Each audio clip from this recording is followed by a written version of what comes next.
This video tutorial is a step-by-step walkthrough of some typical question styles that you'll be encountering while taking a Capp verbal reasoning psychometric test. In this video we will look at the drag and drop question style. Here we must determine a series of reply statements and sort them into one of two categories. Passage A.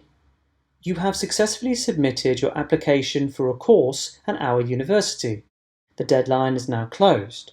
We shall spend the next few days reviewing all submissions and will get back to you as to whether you have been accepted to our university. Passage B.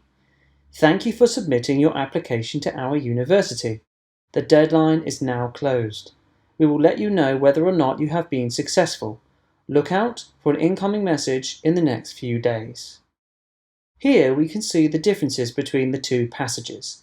Passage A represents a formal and polite reply to a university application.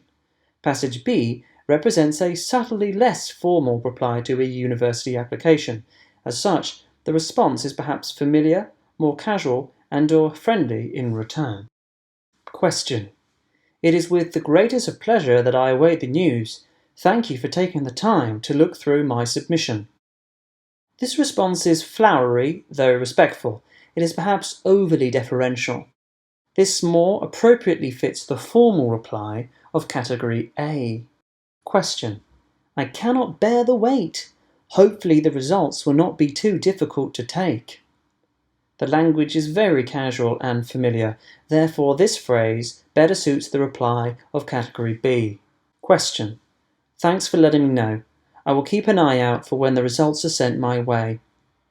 The language is concise but not overly formal. Thanks for letting me know is a somewhat casual response, and as such it is more suited to the reply of category B. These style of verbal reasoning questions can be difficult for those not intimately familiar with the nuances of language, whether English or otherwise.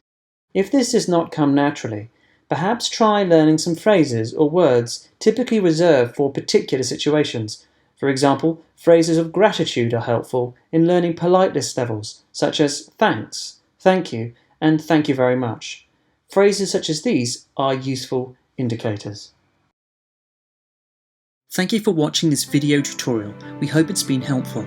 Best of luck with your test practicing here at Assessment Day.